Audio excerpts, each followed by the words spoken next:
I'm Colm Cunningham. I'm the Director of HammondCare's Dementia Centre. I'm joined today by Peter Morgan-Jones, our Food Ambassador, and Danielle McIntosh, a Senior Dementia Consultant with this Dementia Centre.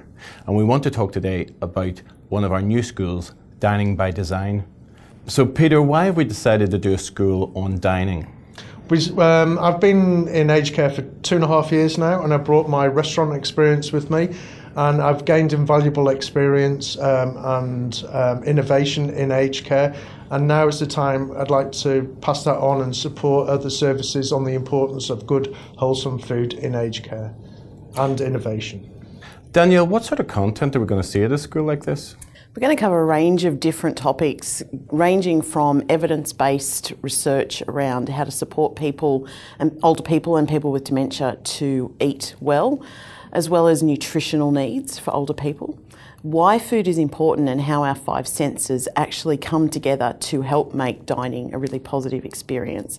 And of course, we're going to do a lot of practical, hands-on demonstration work, actually cooking the food that you can then present to people in your services that actually will be tasty, enjoyable, and will actually make positive dining experiences.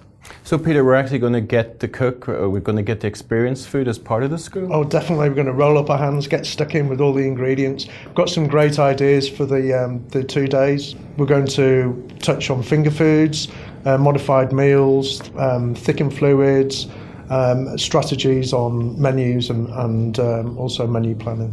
One of the things I know can be a challenge is when perhaps somebody is on a tube feed and they actually can't get to eat food, or they're nil by mouth. Are there any things that we're going to be able to look at in terms of supporting those people with still enjoying the experience of dining? Definitely, that's one of the most exciting things, is to see those lovely people missing out at meal times. So coming up with ideas with basal stimulation, engaging all the senses at mealtime for the people that can't eat as well.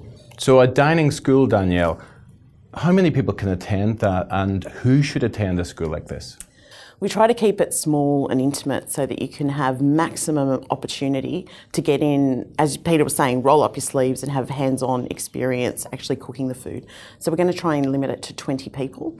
That's a nice size that allows you to have time to practice, but also be able to meet people from the industry and be able to talk and have discussions.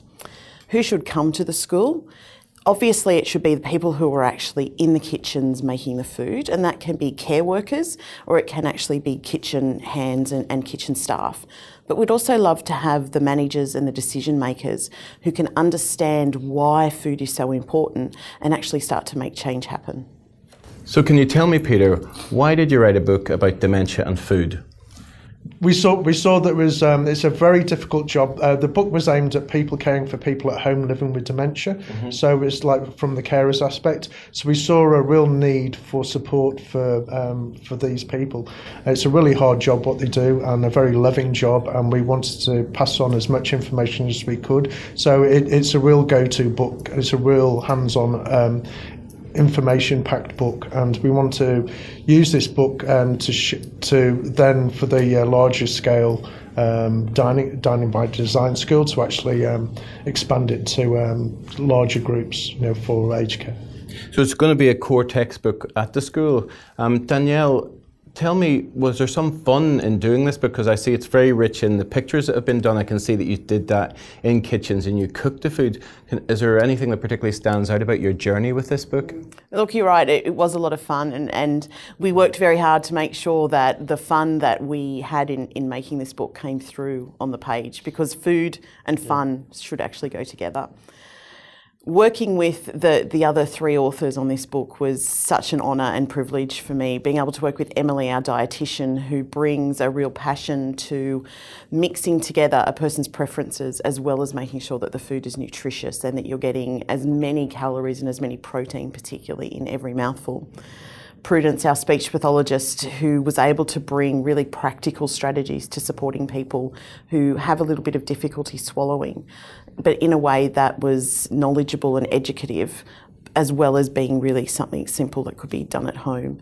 And obviously then working with Peter and being able to read and taste the recipes as he was cooking them, and see them come to life, because they were stimulating my senses, and I know that they'll make a real difference for older people and people with dementia.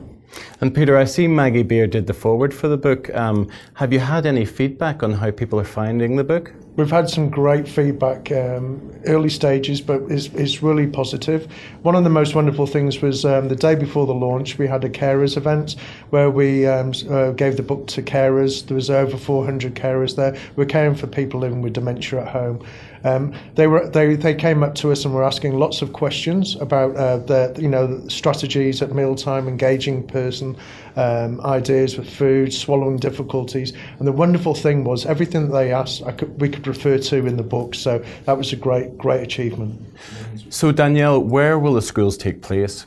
We're going to run them all around Australia, but we've also had some interest from international. So we're going to be taking it to places all around the world that are interested in making positive experiences for people at mealtimes. Fantastic. Thank you, Peter, and thank you, Danielle. I look forward to joining you at Dining by Design schools across Australia very soon.